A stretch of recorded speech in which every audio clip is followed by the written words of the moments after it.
Hello everyone, आज हम exercise 1.2 start करने जा रहे हैं, जिसका क्वेश्चन फर्स्ट है prove that root 5 is irrational. हमें ये प्रूव करना है कि रूट 5 इरेशनल नंबर है। हम इसे करते हैं कॉन्ट्राडिक्शन से। कॉन्ट्राडिक्शन मीन्स हम पहले इसका अपोजिट मान लेंगे। तो हम मान लेते हैं कि रूट 5 क्या है, रेशनल है। ओके, सो फर्स्ट स्टेप है हमारी, लेट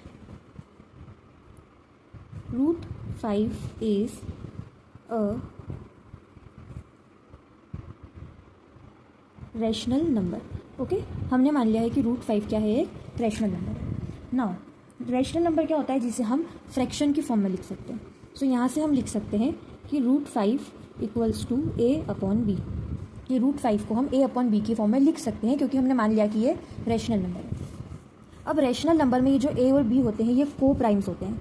ठीक है, ए और बी क्या होते हैं, को प्राइम्स होते हैं हमेशा। को प्राइम्स मतलब उनका 1 के अलावा, अदर देन 1, कोई भी कॉमन फैक्टर नहीं हो सकता, तभी ये एक रैशनल नंबर कहलाएगा, अगर ए एंड बी को प्राइम है।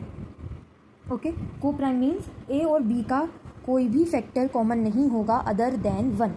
मीन्स मैं आपको थोड़ा सा इस चीज़ को एक बार के लिए एक्सप्लेन कर देती हूँ। सपोज करिए ए बाई बी की वैल्यू हम मान लेते हैं 8 है और नीचे 4 है। ठीक है, अगर 8/4 है तो 8 के फैक्टर्स क्या होते हैं, 2 × 2 × 2। ठीक है, 4 के फैक्टर्स क्या होते हैं, 2 × 2। अब ये 2 तो कॉमन फैक्टर हो गया, तो ये सही रैशनल नंबर नहीं है 8/4। ठीक है, ये ए और बी की वैल्यू नहीं हो सकती, क्योंकि जब तक कॉमन फैक्टर है तब तक वो डिवाइड हो सकते हैं और तब तक वो सिंपल फॉर्म में है। आप इसी की जगह अगर लिख देंगे 8/9, अब देखो 8 के फैक्टर्स क्या होते हैं, वही 2 × 2 एंड 9 के फैक्टर्स क्या होते हैं, 3 × 3। अब कोई भी कॉमन फैक्टर नहीं है, तो कॉमन फैक्टर नहीं है तो ये वैल्यू सही है ए और बी की। तो हम इसमें यही शो करेंगे कि ए और बी को प्राइम नहीं है। हम जैसे ये बता देंगे कि ए और बी को प्राइम नहीं है, वैसे ये प्रूफ हो जाएगा कि ये रैशनल नंबर हमने जो माना है ये गलत है। अगर ये गलत है तो फिर सही, डायरेक्ट ये प्रूफ हो जाएगा कि रूट 5 इरेशनल है। So root 5 equals to A upon B. Now इस बी को हम इधर लेंगे, जब भी डिवाइड की चीज़ इधर जाती है इक्वल्स टू किधर, तो मल्टीप्लाई में हो जाती है। सो ये हो जाएगा b root 5 equals to a. Now next step में हम करेंगे स्क्वायरिंग बोथ साइड्स। मैं जो लास्ट स्टेप थी वो इधर लिख देती हूँ एक बार, B root 5 equals to A. Okay, now हम करेंगे स्क्वायरिंग बोथ साइड्स। ठीक है, दोनों तरफ स्क्वायरिंग करेंगे हम, तो बी रूट 5 पे भी स्क्वायर लगेगा पूरे पे, और इधर ए स्क्वायर। नाउ जब भी रूट पे स्क्वायर लगता है तो रूट से स्क्वायर कैंसिल हो जाता है। ओके, या आप ये बोल सकते हैं कि रूट और रूट का स्क्वायर कैंसिल हो जाता है। बी का स्क्वायर करेंगे, बी स्क्वायर, रूट 5 का स्क्वायर होगा तो रूट हट जाएगा, क्या बचेगा 5। इसको इस तरह से समझिए, रूट 5 का स्क्वायर मीन्स क्या है, रूट 5 × रूट 5।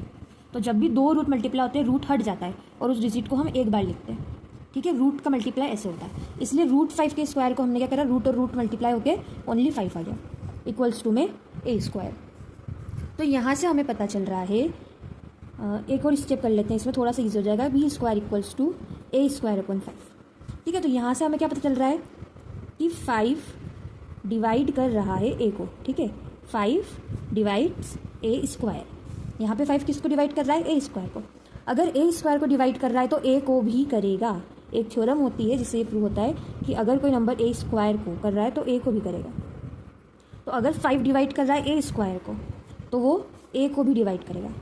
ठीक है, तो हम यहाँ पे लिख सकते हैं,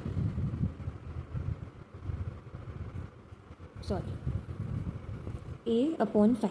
अब जब भी ए को हम 5 से डिवाइड करेंगे तो कुछ तो आंसर आएगा। हमने कर लिया सी। ठीक है, हमने क्या मान लिया कि ए को हम 5 से डिवाइड करेंगे तो क्या आंसर आएगा, सी। कोई भी इंटीजर है एक, सी। ओके, अगेन हम वही चीज़ करेंगे, ए इक्वल्स टू 5c। ठीक है, अगेन हम स्क्वायरिंग बोथ साइड्स करेंगे इसमें, जैसे हमने पहले करी थी। आप समझ रहे हैं, इसमें हम ए का फैक्टर बता चुके हैं, अब हमें सेम वही करके इसको बी का फैक्टर भी बताना है। स्क्वायरिंग बोथ साइड्स स्क्वायर करेंगे तो हो जाएगा ए स्क्वायर इक्वल्स टू 5c का होल स्क्वायर।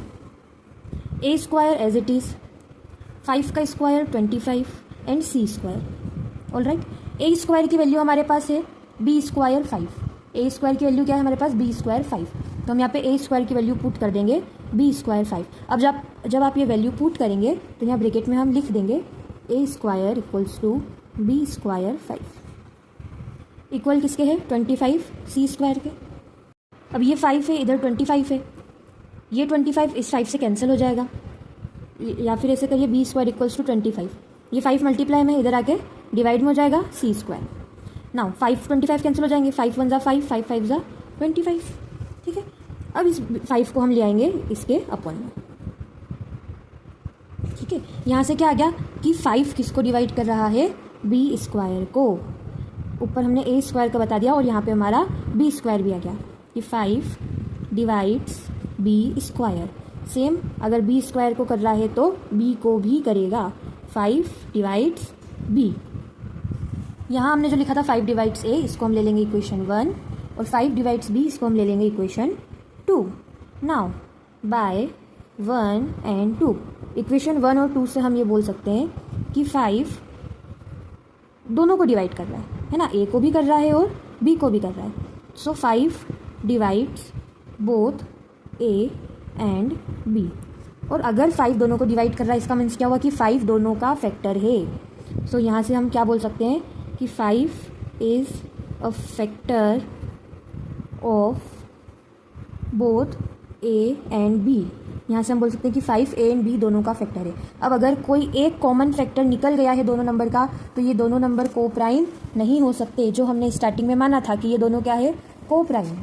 हम अब कंक्लूजन निकाल सकते हैं कि a and b are not coprime numbers, कि ए और बी क्या है, को प्राइम नंबर्स नहीं है।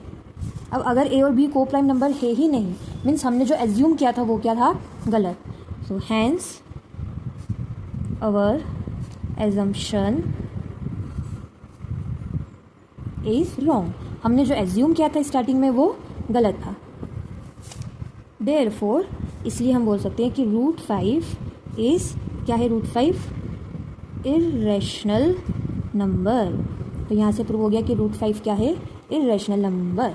Now question 1 is complete.